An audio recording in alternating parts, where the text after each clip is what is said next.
Ruben Amorim. I think Ruben Oh, because okay. So the opposite of what Alex Pep said. Pep can't sink any lower. Pep can't sink any lower, can he? I think a loss to Manchester United would be about as low as he can get, to be honest, at this point. No, but if we really want to be sincere, though, I mean, if we want to be sincere with ourselves, Yeah, go ahead. personally, I think the pressure is definitely on Pep Guardiola, because who has Manchester United not lost to?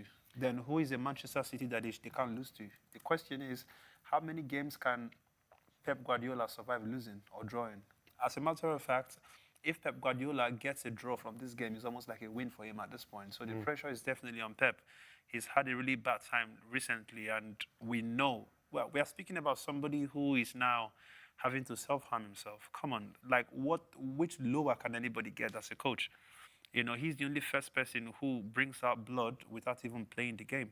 So personally, I think this one is definitely on Pep. And if he doesn't win, and the truth is, there's a very high chance he's not going to win too. I feel like Manchester United, they feel sharper than even this City that we see. So on Sunday it is, and let's see who smiles in the end.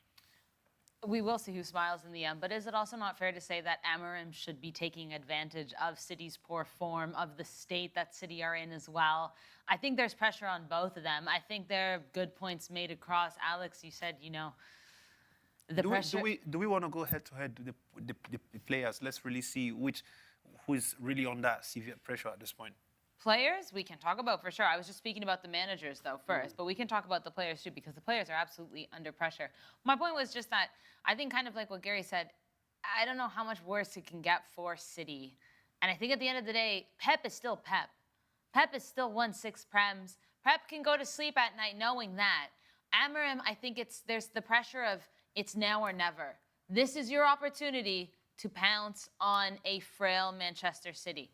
Another fun fact I found about Amorim, though, if United win their match right now against Victoria Pilsen in the Europa League, Amorim will be the first manager to oversee 6 European matches unbeaten with United since David Moyes in 2013-2014. Mind you, some of that is with help from Erik ten Hag and Ruud van Nistelrooy, but who would have thought Manchester United are unbeaten in the Europa League? I mean, if you'd asked me, I would have said the season where they got to the final with Jose Mourinho.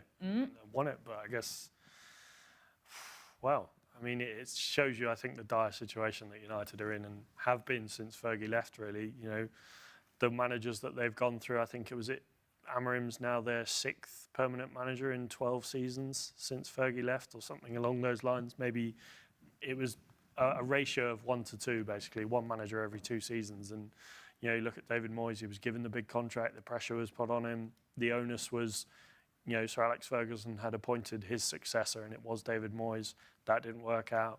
You had Louis van Gaal, you had Jose Mourinho, who was, you look back at the achievement that Jose Mourinho had at United, finishing 2nd. We laughed at him when he said, my best achievement was finishing 2nd and winning the Europa League with United. Now we look back at that and think, that is an amazing achievement, especially with the squad that he had and the players that he had. And you look at some of the players that they've had over the last 5-10 years. It's not the United that we recognise of old, that used to be the powerhouse of English football. Mm-hmm. Before we jump to the players, Clinton, Gary, I want to ask you about Pep Guardiola, because it was only a few weeks ago where he physically got upset with himself regarding Manchester City's state. Last night after the loss to Juventus, Pep did a post-match interview, and he seemed quite different, quite calm when he was speaking to Micah Richards. Micah was asking him, what's changed in these last 10 games? And he said, well, we're not winning. And he said, but listen, we're not playing badly. We're just having trouble finishing, but I have to back these guys. He was very calm. He was very kind of just like, it is what it is. Did you notice that as well? And what do you think has shifted with Pep? He was, a little bit, I don't want to say neurotic, but I might. And now it seems like he's kind of mellowed out a bit and he's going with the flow a bit more. There are 5 stages of grief. Pep is on, just consulting my notes. There's denial, there's anger, He's on the third one. He's on bargaining at the moment. Then he goes into depression. Then he'll go to acceptance. So at the moment, he's bargaining. That's where he is at. Simple answer. So All he's right. calm. Okay. Well, what's the next step? What should we be anticipating? Depression and then acceptance. He's going to resign or sack himself. But hang on though. He's gonna sack himself. But why is I feel like he's gone past depression already. I don't know which level, that's after depression. Which one is the next one? Or acceptance you mentioned. So the first one is denial. Mm-hmm. Then the second one is anger. Okay. We're past that. Then bargaining. Okay, but hang on. Do you not think that before you start self-harming, you've already gone past depression already? Well, now that he's bargaining, he'll now, once he's still losing, he'll get depressed and then he'll sack himself by accepting that now he's Sack himself. All but right, this is Pep Guardiola, possibly the greatest manager in the world. Yeah. So if anybody can change the order of the 5 stages of grief, it is Pep. So I agree with you, Clinton. Maybe he's getting depressed before he's bargaining. I think we also have to remember, when do City play their best football? Backs against the wall. Backs against the wall after the holiday break. Listen, 11 points from Liverpool. We're talking about a massive gap. But if anyone were to, it would be City. I don't know if they can win it at this point. 11 points is a lot. But when all these teams, we've seen it with Liverpool, we've seen it with Arsenal, we've definitely seen it with Chelsea, that February time, that dip that these teams take when the injuries pick up even more, when the exhaustion hits, when Champions League or Europa League, European football really amps up, that's when these teams dip. And that's when Man City decides to press go and say, we're going to do this. So I am curious. Also, we have a January transfer window around the corner. Just planting some seeds. Clinton, let's talk about the players. Let's start with Manchester United, obviously, and let's talk about who is under pressure. Because you kind of said you want to talk about maybe players that were under pressure. No, funny enough, when I spoke about players, I was just obviously looking at the team in general and, including even the coach. Now, I'm looking at Manchester United and their setbacks recently. When you look at the last time Manchester United won a game, it was against Everton and it was a 4-0 win. Now, the rest of them, they drew, Nottingham Forest came to Old Trafford and won Manchester United, right? Mm-hmm. And then you had, what's it called? I think they had let me, just so I don't misquote anything. So they also played Arsenal and Arsenal beat them 2-0 at the Emirates. So the truth is, I don't think there is any lower Manchester United can go at this point, yeah? So Amorim, everybody understands that he's only just come to the team and he's literally a work in progress. Now, a work in progress is slightly excusable to say, this is the reason why if you lose, we are not going to come at you or anything. Now, Pep Guardiola, on the other hand, everybody pretty much understands that, yes, it's lacking players, but people know that the Pep Guardiola we used to know before for Manchester City, his team B would easily beat the best team in the Premier League. And at this point, it's almost like, yeah, he has the first team, but the one person is missing is Rodri. Now, is there enough excuse to not win games? Nah. So he would try to win. He would do everything possible to make sure that he is winning this one. And fact is, they are playing home as well. Like the game is at the, the Etihad Stadium. So fact is, Amorim, I don't think Amorim is going to be thinking about pressure, and we don't know what this game that they have against a team called Victoria, which I'm quite surprised that Manchester United, even at this point, they are still struggling with. There are the names of teams that where you think that if a Premier League team would face, they would literally give them a 7-0 win, and then Manchester United are struggling against them.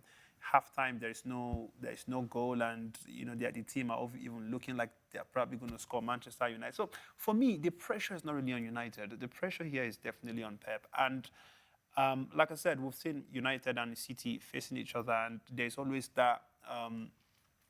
There's always that process where both teams just suddenly wake up, because the derby is almost like, we see what happens with Real Madrid and Barcelona. This is nearly what is happening. No, okay, maybe not Real Madrid. Okay, Atletico Madrid versus Real Madrid. This is exactly what's happening with City and United. So both teams, we don't know what would happen, knowing they are both in a very poor form. It's just two blind people going to fight, and let's see who comes out with their side, you know.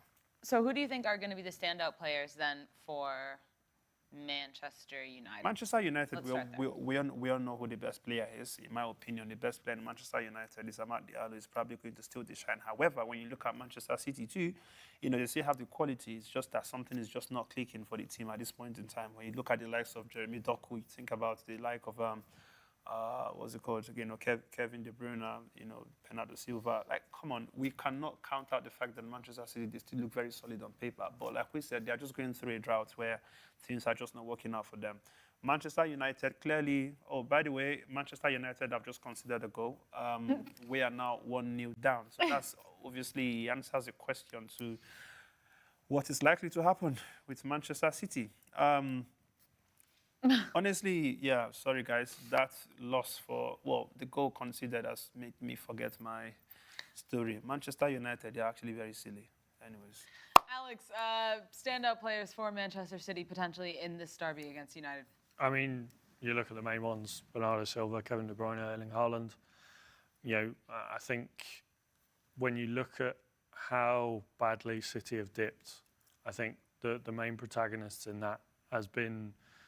To be honest, I look at the defence. I think when I look at Kyle Walker's performances, I think his performances have dipped quite recently, and I think I've been disappointed in how, you know, we've talked about this a lot, where the goals come from. If it's not from Erling Haaland, where do they come from? And, you know, I think it's been quite evident that Man City are lacking a clear backup for him, and, you know, if he's not firing, they struggle. And, you know, you look at the defence as well. Kyle Walker, he's been bad, as I said. I think the injuries obviously haven't helped with players coming in and out. John Stones not being fit. You know, I think they've had to rotate a lot. Simpson Pusey coming in and playing a role in that centre-back position. He's, I don't think, up to it yet. And yeah, they do need to strengthen in January if they're going to improve. But this is City. They've played so well for the last 6 years. They've won 6 out of 7 titles. They haven't done that for, with completely different players. They've had the large majority of the squad for that 7 years, and you look at the players that they've got now, and they definitely do have the potential to punish Manchester United if they're not on their game on Sunday. Absolutely. By the way, the goal that Manchester United just considered was a pass from Onana trying to give to what's the name? Diogo Dalot. And guess what? He literally passed it to the opponent, and just. I did just see that, yeah. It's Onana. 1-0 for Victoria Pilsen. Vidra ends up capitalizing on Onana's silly mistake. Gary, you just said, oh no, are you watching it? Give us your immediate reaction to this one. Last couple of games, Onana has been a talking point, hasn't he? It doesn't help his chances. I think he should just keep things a bit simpler, It's too early for him to have Amorim having to defend him week in, week out and all that. It's not good. It's not good for it's not good for the culture. Remember what he said before this season started? Remember? Does anybody remember what Onana I remember said? you saying it on the show, but I don't remember what he said. Onana. Do you want to take more risks? Thank you. Well, the risks are what? Sometimes with these, I think especially with the keeper, Alex, you said this a couple of days ago, like if a keeper makes a mistake, it's 10 times worse than any other player, right? But sometimes you got to go back to the basics. When in doubt, kick it out. Don't, especially a keeper, because we have seen keepers that are not good with their feet, and it is criminal. It is a criminal offense when a keeper, tries to give a short pass to a defender who's either not ready, it doesn't get there, and then the other and this is what happens. Manchester United down 1-0, Victoria Gary, if Manchester United, there's still a solid 40 minutes left of this game, but if Manchester United lose this match, we obviously know City have already lost their midweek European match, but how is that going to affect this team? Obviously, you're playing your biggest Premier League match because this is your biggest rival, and you want to be coming off of a win. You want to have that motivation, that confidence, that little, fire under you to keep that going. But what would a loss do to this team? It wouldn't do anything that is not done in the last couple of weeks, my friend. Well, Amorim's been in charge this is the 6th game in charge. They have 2 wins, across all competitions. They beat Yeah. Everton and Bodo Glimt. They lost to Forest. They lost to Arsenal. They drew Ipswich the first game, and now they're down right now, but this could change. So he's all over the board. Yeah, he's all over the world. That's what I'm saying. I mean, there's nothing new for them really, and it will just be two rubbish teams going into the Manchester derby. That I won't ask Clinton because Clinton is a Manchester United fan, but Alex and Gary, feel free. As a football fan, you're going into this as a neutral. You're not leaning to either side. But is anyone thinking this is going to be a good game? I think it'll be a tense game. Good. It depends on how you want to define good. I think entertaining, maybe, Could be. maybe not. I can see. For me, I think that's even the perfect word for this game. It's entertaining because what you are going. Have you ever imagined two blind people fighting before? What do you think would be the first thing you would think about? Yeah, things would be going through your head. You'll be thinking, "Hang on, how are they going to see each other? How are they going to even punch? Wait, if somebody goes to the ground, how does the other one even find out?" This is why it's going to be more entertaining than when they were on form. This is what I want to see. I want to see these two poor teams who comes out as the better one. This is what Manchester United versus Manchester City is going to be on Sunday. That's what I can't wait to see. Fam, they are losing against a Victoria, Say it again. They are playing against women. Well, I don't mean, but literally, that's if I saw. Let me tell you for free. If I was to bet, I don't watch Victoria play, and I see Manchester United against Victoria, I'm going to put over 6.5, right? Without knowing that even Manchester United are probably still going to lose against Victoria. Okay? I mean, sorry, how do you pronounce the name of the club again? No, it was just the fact that you were rolling. You said Victoria. Oh, right, okay. The rolling of the R. Victoria Pleasant. Okay. By the way, that shot at women's football, Manchester United women fourth in their respective leagues, so they'd probably beat the Manchester United men right now. Wow. This is literally the lowest at this point. Damn. I would love to see that game, though. Manchester women face Manchester senior men. Let's see who wins. Imagine the women actually winning at this point. I mean, Ella Toon's like one of the best females that's playing football right now. She'd probably dance around Anthony, who's going to go in circles like this. Honestly, if there's any solution for this Manchester United, clearly changing managers every single time is not working, right? How many times have they done that stuff? I've said it before. If Amorim does not succeed with this Manchester United, right, I think they should move the stadium somewhere else. I think it might be the stadium that's the problem. I don't know, or maybe their training camp. Are they not meant to be renewing or rebuilding Old Trafford? Because it's actually falling apart. We saw last season the rain, the snow. Yeah. I mean, those are the things Ronaldo was mentioning. Yeah. But is there not a plan? I mean, I think they're doing upgrades to it. I don't know whether they're planning to move stadiums. Yeah. According to you guys on YouTube. According to you guys on YouTube, Manchester City to win, 50% of you guys voted for that. 41% of you voted for a draw, and only 8% of you voted for a Manchester United win. Interesting. Clinton, Lydia said this, and this is kind of what you were referencing based on this being an exciting game. She said this will be the most interesting Manchester derby because both of these teams are like mystery boxes. You never know what you're going to get. I mean, this is, literally what it is. Like she's said it the way it is. I just know that people are going to watch it not thinking about who's going to win the game, but they're just going to be looking at who's going to be the better team at this point, knowing how rubbish both teams have been recently. All right. Well, it's that time, guys. Let's get a little prediction. Ashmore, we'll start with you. 1-0. Yeah. You love a draw. Not exciting, but 1-0 goals from Bruno Fernandes and Erling Haaland. Okay. I'll save you for last, Clinton. Gary, what's your prediction for this one? 2-2. Another draw, but like a more exciting one. You have any goal scorers in this one? Yeah. I would go Rashford because, he loves the Manchester derby. Bruno Fernandes, because, Bruno. And then for Man City, I'd go Haaland, and not KDB. What's the name of this guy? The guy who scored the Bernardo. the goals recently.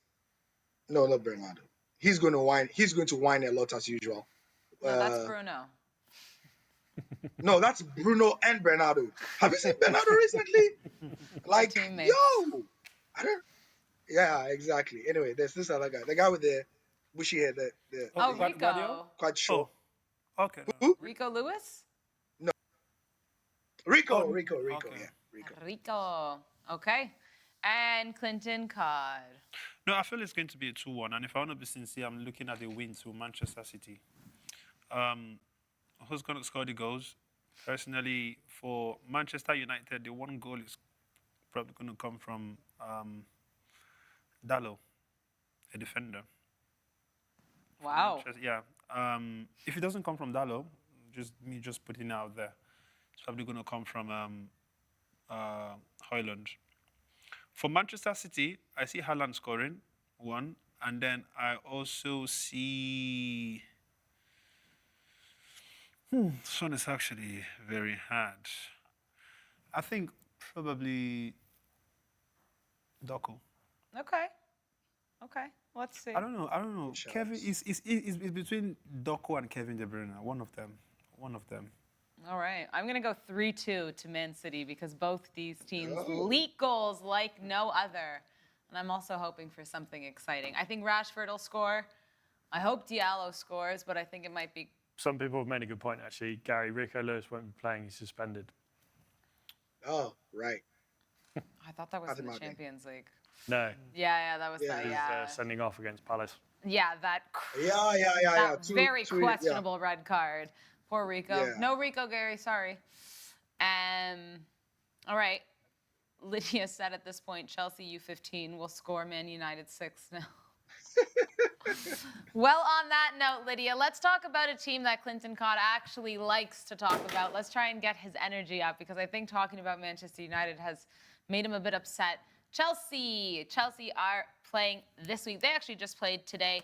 They beat Astana 3-1 with a goal from Marc Guiu, an own goal for Morchin, and Renato Vega got on the board for Chelsea. And now they're in action this weekend against Brentford. Alex Ashmore, this one, very interesting. Yeah, no, it'd be a good game. Brentford are a good side. We've seen how well, I think, in terms of this season, and this is maybe really left field, but other than perhaps Brighton with Fabian Herzler, I think, and Bournemouth with Andoni Iraola, Brentford, I think, deserve to be up there as one of the most impressive sides this season. You look at their results, especially last weekend, beating Newcastle 4-2.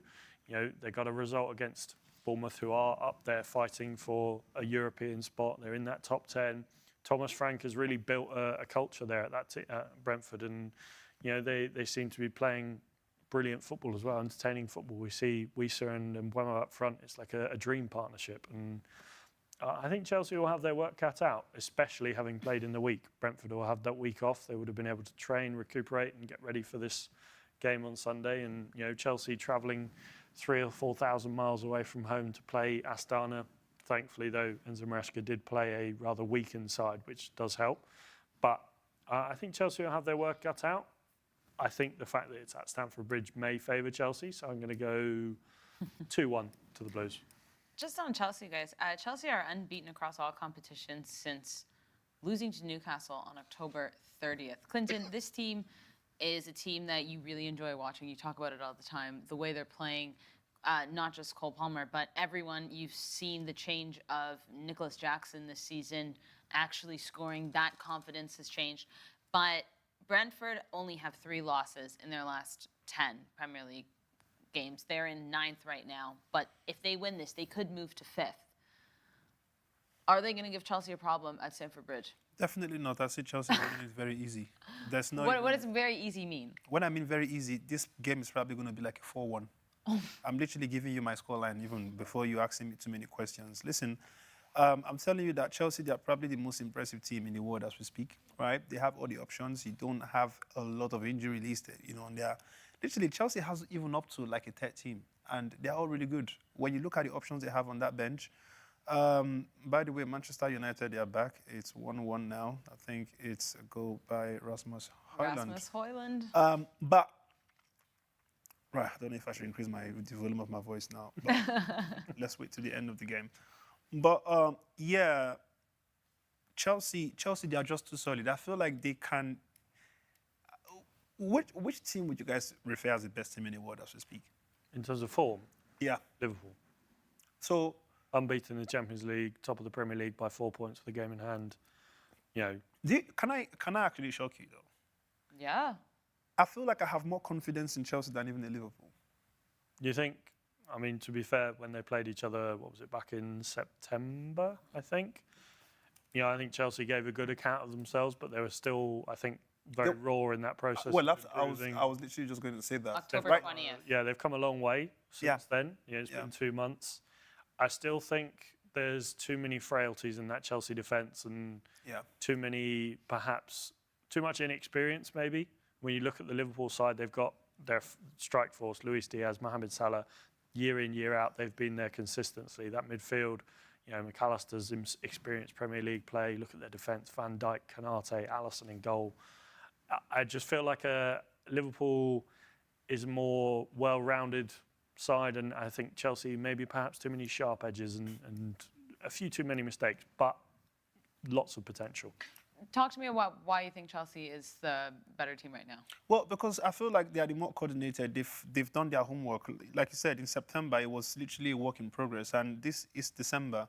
We see how good every single one of them have kind of clicked. There's no one player in Chelsea that you would say, this person is not really performing to the level that you wish they performed. Like, when you think about the fact that somebody like Jadon Sancho has left Manchester United in the way he left, come to Chelsea, he probably wasn't the guy that was scoring, but you could see that he was dangerous when it comes to that attack, and he was doing so much, and now he's even scoring goals. I think he was on the score sheet today as well. Yeah, 2 games in a row. Well, exactly. So you see, which person would you look at in that Chelsea team and you would say, like you said, the problem with Chelsea at this point is just the defence. And every single time I've thought about the fact that, hang on, if the likes of, say, Rudiger decided to say, no, I don't want to go Real Madrid and I just want to be a Chelsea legend, and then maybe you had Kodzuma, or let's say between Kodzuma, because I feel like Chelsea just lacked that one or that 2 proper central defenders for that team to be exceptionally complete.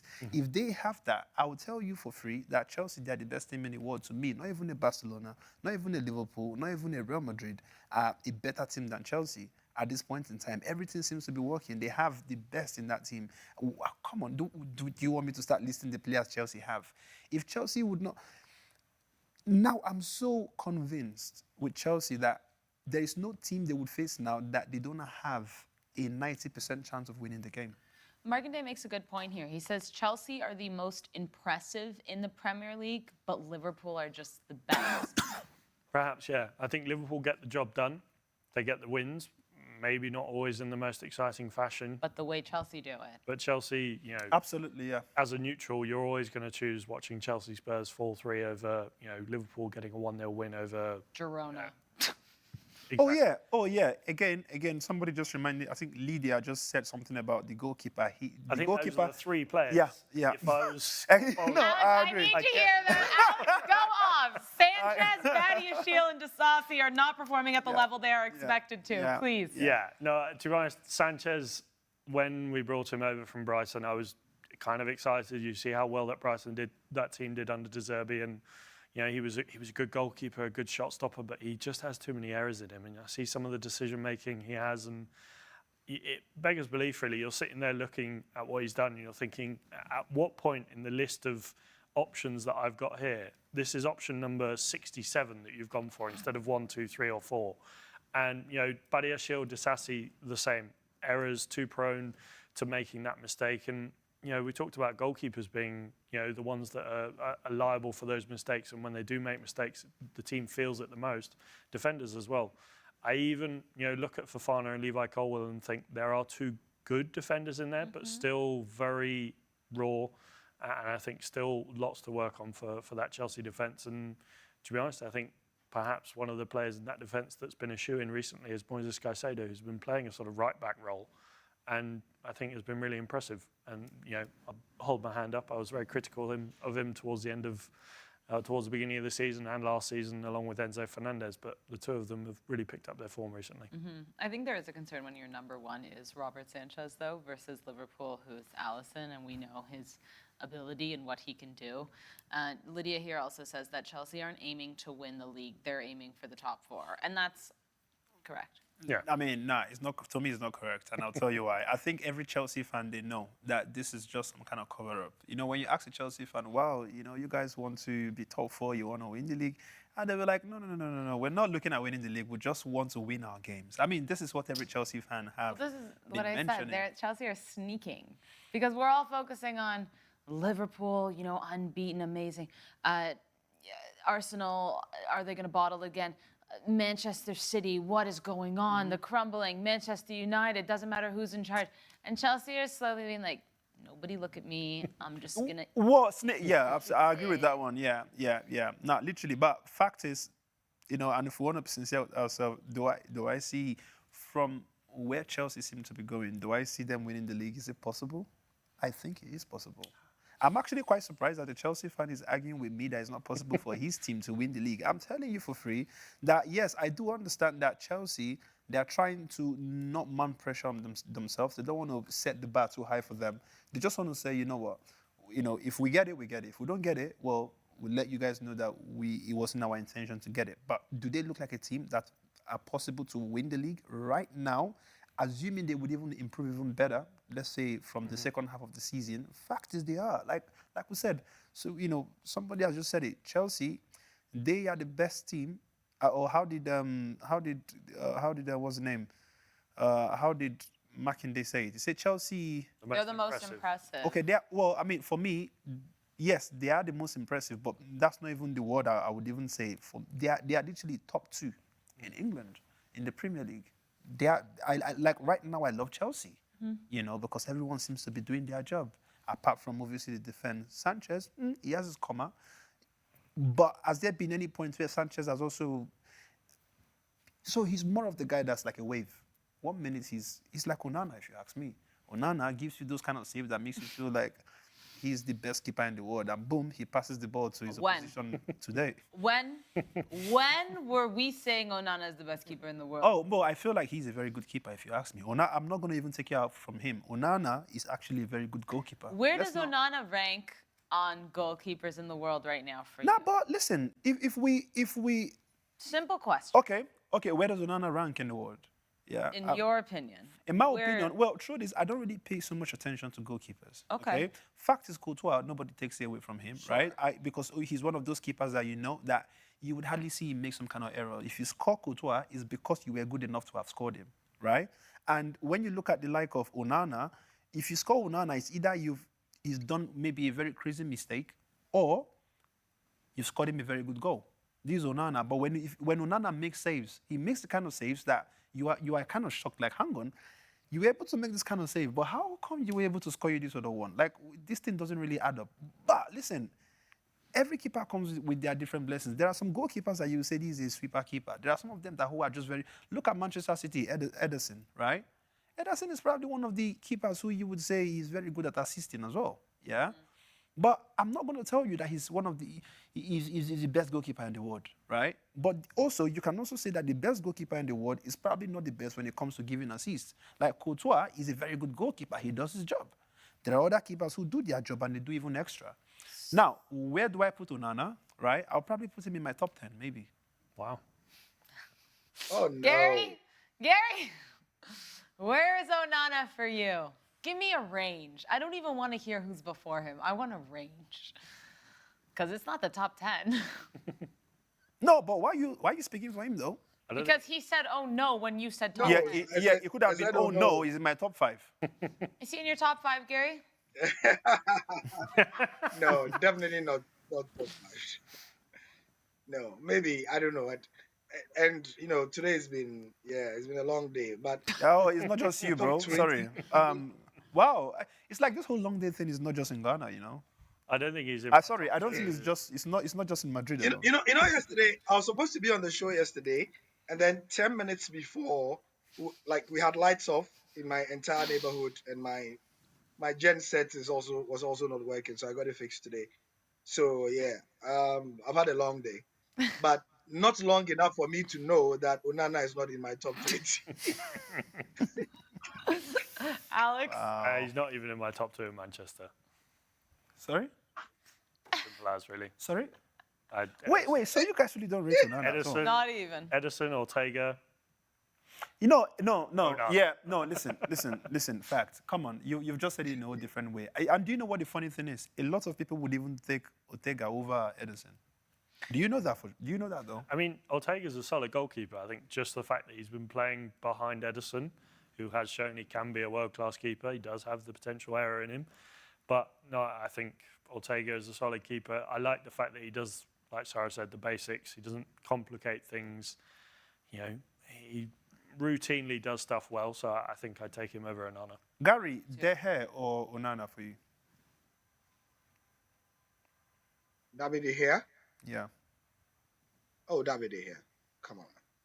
Do you think it made sense that they shocked him out of Manchester United? You answered this Yeah. question 2 weeks ago. Oh, did or I? 3 weeks Sorry. We talk ago about when the De Gea all yes. the time. Oh, okay. because that was when he got the clean sheet. Remember when it Oh came yes, out that he's absolutely. had I the most remember clean now. sheets. Yes. Yes, and you said you thought it was a wrong decision. Yeah. No, I agree. That- No, I mean, obviously- totally. But honestly, trust me, guys. I've seen Onana make some saves that I felt like, wow, an average keeper would not make this one. I've seen the our reason why. producer Ben make some saves. Doesn't mean I'm going to rank him in the top 10. No, you've never. What do you mean? You've never seen him make any rubbish save? What do you mean you've seen it? Where did you see him make saves? We all have to go through keeper. What do you We mean? all have to go And through you as think you've keeper. seen him make any, like you are I've talking seen him make saves. and this is a game you were playing. Yeah. So you see, this is a game where it's a combination of both men and women, and producer Ben makes a save, and she thinks that this guy is actually a very good savior, for real. Okay, so what we're not going to do, because that's twice now that Clinton has shot at women playing sports, and I'm not going to actually. No. rank that on the show. Hang on. Listen. I'm not saying I love I women knew in this sports. was coming. Gary, I knew this no, was but that's hang coming. on, wait. twice. I No, but gave wait. him one. No, but wait. Hang on. I'm not shutting down women in sports, but you've just given a rating to somebody who was. Why do we not play men and women on the pitch? I don't think we're getting into that. All I No, was saying is that you want to go into, because I didn't see anything wrong in what I said, but she's making it sound like I've said something wrong, which I don't think. You have just given our producer Ben a very high rating because he was playing a game that was a mixture of men and women, and you now think that he's one of the best goalkeepers in Madrid. It's men and me. You No, know, every no. time we've played. Oh, but what are you though? Yeah, but you're saying men and women like it's half and half. It's literally all guys. No. But Sarah, we've had you know games. it is. No, but we've had games where it wasn't just you. Though. I've played 2 games out of maybe 20 since I've been here with girls. with girls, and that was the and one guys. that Ben was in goal. No, I've seen Ben. We all have to play goal. Why are we talking? I'm talking about the save. I'm talking about the save that you think. I'm talking about the save. Is the save? Producer Ben No, in goal. is the- That was my point. That was the metaphor. That Onana is not good enough. That my producer Ben makes the same saves as him. No, he that's doesn't. the point. Alex, is he like? Where's he ranking in you? I've checked out of this conversation. All right. What was your question? Sorry. Where does he rank for you? Onana. Yeah. In like world goal, I mean, I don't think he deserves to be in the conversation at the top. Yeah. I think that's all we need to. That's all we need to hear. Sorry, Clinton. Wow. Sorry, Clinton. No. Listen. Sorry, You guys Clinton. know. You guys know that I'm not the one who probably goes by the train. I just say what I think. Like I just for me. Oof, right, yeah. Well, of course, that's why we love you. That's why we love you, bro. I definitely. And do you know what the funny thing is? I've actually made a video clowning on Onana. Like I'm talking about a comic clip, for social media, where I felt like Onana would literally let the easiest go in, and the most hardest, the most difficult to save, you will see him saving it, and that's the only thing I have against him. But is he a good keeper? I'm sure Manchester United saw something in him. But you see what you've said. You've said this, Clinton. You've said this 2 or 3 times in this 10-minute conversation that you feel like Onana is either, what you've said basically is that he's either unpredictable. very good or very bad. And if you are very good and very bad, then you can't be top 20. No, but I'm going towards the good. You see, life is about good and evil. You have to choose one, right? So me, I'm choosing towards But you see, if you are either very good or very bad, then you can't be top 20, my friend. Street Fighter asked Clinton, if you Where did this go? Did you delete it? Oh my God, you deleted your comment. It was so good. Thank If you, had, Steve Fight, if you had for the deleting this. option, no, I know what it is. If you had the option to replace Onana to help you win a title, would you? It depends on who I'm replacing him with. Like any of a top 10 keeper? De Gea. Yes, I will replace him with De Gea because I feel like De Gea is probably my top 3 best keepers in the world. Top 3? Yes. Wow. Does he have a Facts. job? Yeah, he's at Fiorentina. Yeah, he does. Doing very well. Don't think he's top 3 though. Top 3 in the world, maybe not. Gary. Let me ask you guys, who are your top? No, Sarah. I know you always use this hosting to not give us what your own opinion is. No. I have to control the show because we have other things to talk about. Yeah, but who are your top 3 in the world goalkeepers? Allison, Courtois, and it would have been Ter Stegen, but he's injured, so I'll allow that for this season. Allison, Courtois. Does Ederson get in there? No, honestly, Jan Sommer has been brilliant.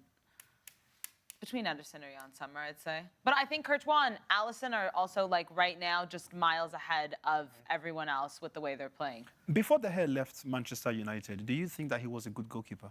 I think he was a good goalkeeper, but I think that there were still better. Or do you think there was a reason why he should have left Manchester United? No, they handled that poorly. Okay. I think if you guys could have had De Gea or Onana, you're taking De Gea. Like that, yeah, that's poor, but that's also the crumbling of Manchester United since we've seen this whole entire time. Right. Can we move along now? Absolutely. man. Okay, Gary, let's talk really quickly on Arsenal coming off of a big win midweek. But last week, not so good against Fulham. You weren't feeling too good on Monday. Now you're heading into the weekend. Arsenal taking on, oh, I already forgot. Everton. Everton missed their match last weekend, obviously, due to Storm Dara. No football for them. They've had a rest week. But Everton have been very, very poor this season. Sean Dyche's side, not great. Good. Somebody mentioned Donnarumma here. Anyway, sorry, continue. Sorry, I'm sorry. Sorry, Gary. All right, how are you feeling heading into the weekend? This one is also at the Emirates. Let's remind us all. Yeah, we are too fluky for me to sound cocky and arrogant, so I'll keep it a respectful. I'll keep it a respectful, like, we are gonna win. But yeah, it's Arsenal. Everton have had enough rest, but I don't think they have enough firepower for us, and consistently what we have to offer, I think, will be better than they. I think this is a routine win for Arsenal. Should be. You look at Everton's form, 3 wins in their last 10. Those 3 have come from perhaps 3 of the worst sides in the league, Wolves, Palace and Ipswich, barring Southampton. And they lost to Southampton. So you look at their form, they got battered by United, who, arguably still are out of form. They drew with Brentford, they drew with Fulham, they drew with Newcastle. So they've got some okay results in there. But, I think Arsenal, if they're not, we talked about this last weekend with the draw against Fulham. If they can't get a win over Everton, they should forget about the title. I mean, they're already, touch and go, and they're already chasing it. But I think, it should be a routine win. Everton have, picked up a little bit of form recently and got themselves outside the relegation zone. But I expect nothing other than an Arsenal win. Gary, with Chelsea playing Brentford, and we spoke about that a bit, how this one could be a bit of a sticky one for Chelsea. Well, Clinton doesn't think so, but it could be. Arsenal could sneak back into second place if they get a win against Everton. No chance. Chelsea are going to win, and we still have to keep chasing them there. And All right. Chelsea are going to, you didn't ask for my prediction, Chelsea are going to win by a couple of goals again. So, yeah. Both you and Those Clinton guys, said they this. don't play. Alex, what did you say? For Chelsea, Brentford. Yeah. 2-1 Chelsea. 2-1 Chelsea. All right. But you guys are going for some statement wins. Yeah. I mean, Chelsea are good. I enjoy watching them. I enjoy watching them, I must say. Arsenal, yeah. We are fluky, like I said. But I think both teams should win this weekend and to keep the table the way it is at the moment in the Premier League. Clinton, Arsenal to win against Everton? If a Manchester United that's very poor would give this Everton 4-0, I wonder what Arsenal would do with that. So, I don't think it's too much of, a serious conversation. For me, if Arsenal they are not winning this thing with at least 3 goals or more, then I think it's a win for Everton. 3 goals or more. All right, Gary, well, you heard it here. Even if you win 1-0 or 2, Not good enough for Mr. Cod. Thanks, Clinton. Thanks. Thanks, Clinton. All right, what's going on? Manchester United still drawing 1-1, 83rd minute. We'll keep you guys updated as this game winds down. Let's head over from the Premier League, though, to the Serie A because we have a big one, Lazio taking on Inter. Now, Alex, Lazio this season has been reinvigorated with Marco Baroni coming in from Verona.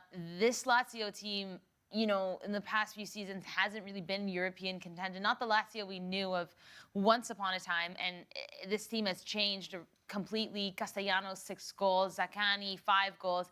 But mind you, they're going up against Inter Milan, who they happen to be drawed for points with. Inter is in 3rd, but Lazio right behind them in 4th, both 31 points based on goal differential. We know how tight the Serie A is this season. And this one, could this be like Juve in Milan, where we see just the stalemate and some really, really defensive low block football? I mean, I really wouldn't be surprised. You look at Lazio at home, they're unbeaten at home. They've only conceded 6. Inter on the road have only conceded 5. Both, you know, only 2 losses in there, or, you know, have only dropped points twice in their last 10, with obviously Inter losing to Bayer Leverkusen in the Champions League, drawing with Napoli and Juve. But, you know, Inter winning Lazio winning 8 of their last 10. They're on a roll, and, you know, I think pushing up that table come the end of the season. I think, unfortunately for them, Napoli and Atalanta look a little bit too good for them to be challenging for a title. But it's going to be an entertaining game, and definitely the game of the weekend in Serie A. And I think this is what's so entertaining about the Serie A this season is 1 week Napoli are top, and it looks like Antonio Conte's men are going to run away with it. And then, you know, Atalanta get a win and they're 2 points clear. They win again and Napoli drop points. They could start to build a gap. AC Milan are still fighting there. Juve are pulling up behind. Fiorentina in the top 4. Roma are on a little bit of form. They're looking to make it 2 wins in a row against Como. It's really exciting so far in the Serie A this season. I have said all that, and I'm going to say 0-0. I really hope not, because I was so excited about that Juve-Milan game a few weeks back, and I sat through that match wanting to rip my eyes out because it was just exactly what we expected. Unfortunately, Clinton, talk to me a little bit about Marcus Thuram. He has been on fire this season. 10 goals across 15 matches in the Serie A. Last season, he had 13 goals in 35 matches. It seems like his form is only getting better and better. You know, last season, Lautaro Martinez was the guy of Inter. He, you know, won the best player in the Serie A. But Marcus Thuram is showing up now. Lautaro only has 5. He has 10 goals. Is the I don't know, what's that saying when you handing over the baton?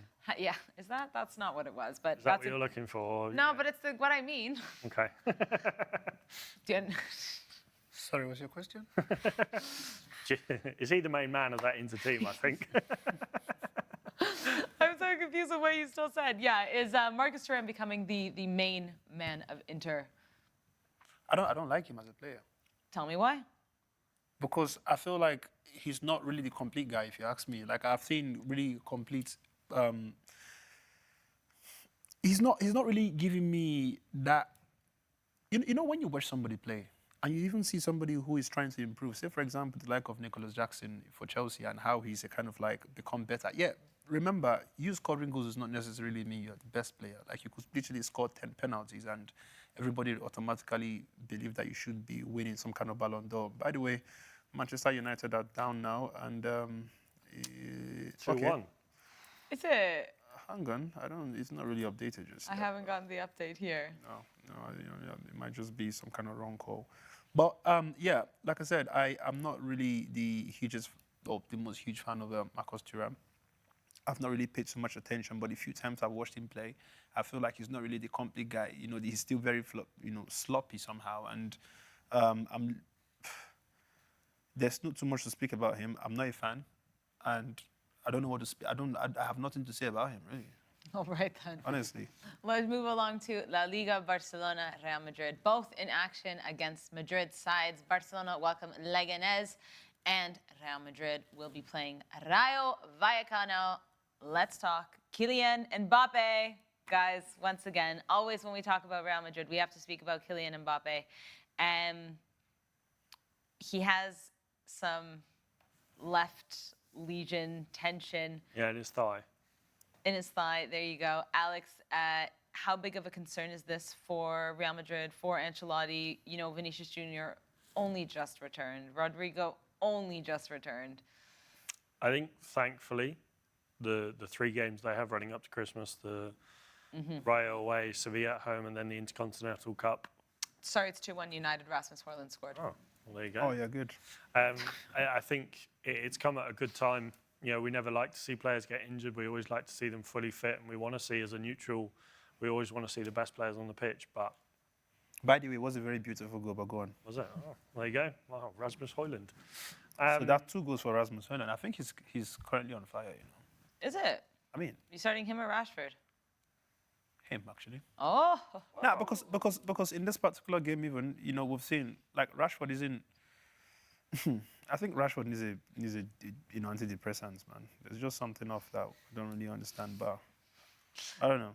But yeah, Rasmus definitely is on fire at this point, and he's beginning to give us whatever they saw from his former club before coming into Manchester United. I think he's waking up. I don't know if it's maybe the spirit of Amorim that's kind of like doing some kind of magic in him, but yeah, I'm definitely getting impressed again by him. Remember, I might be the guy that would criticize players, you know, and say they're rubbish. Just the same You didn't like Rasmus Højlund, Clinton. No, You yeah, didn't exactly. like And I Rasmus. didn't like Nicholas Jackson either.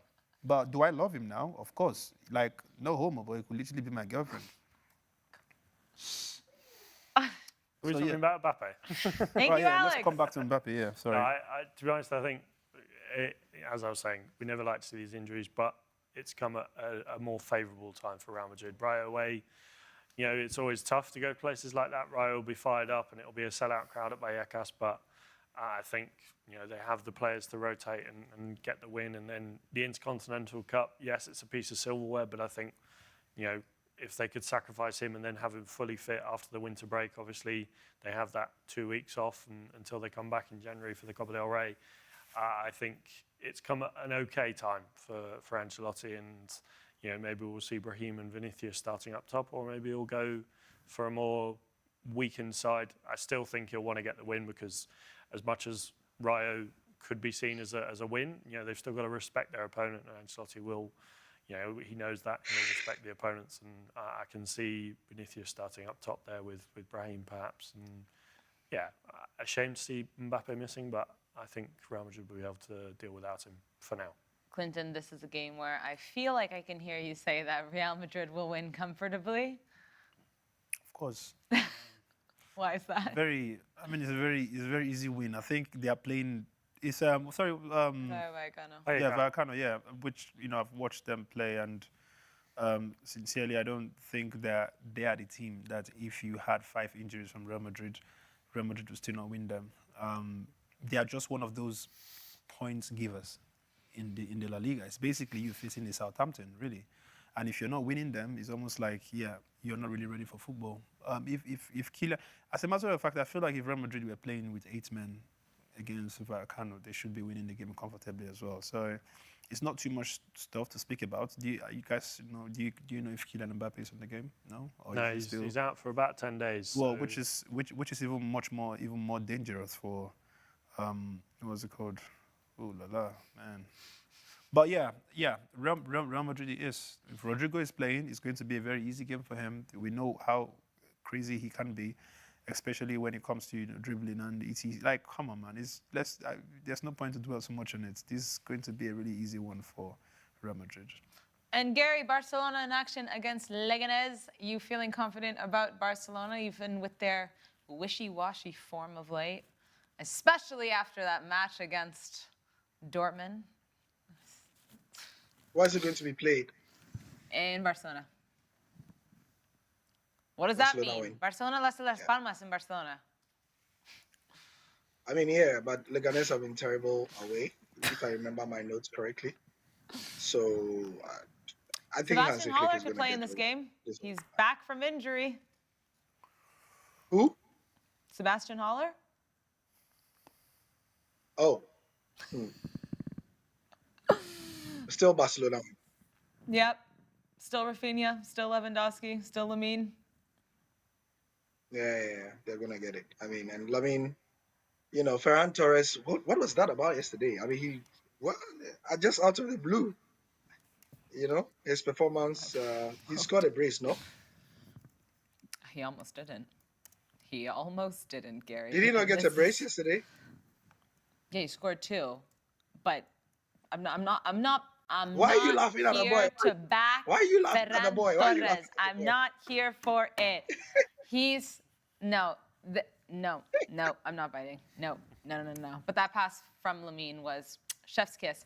All right, we're singing Barcelona. Barcelona need to win this, Alex. Yeah. In order to keep that little lead at the top of the table, while Real Madrid are still a game behind. And it's not just them; it's Atleti as well playing Getafe. So they Everyone's really playing a Madrid team. The big boys are all Yeah. playing a team of Madrid. There you go. They do have to win because if Real Madrid don't win, Atleti could win, and if Barcelona drop points, and both Atleti and Real Madrid have a game in hand over Barcelona. So if Barcelona drop points, they could find themselves in third at the end of the week, which for September, when they seemingly were not running away with the league, but they were on form, they were beating everyone week in, week out, only 1 win in their last 5.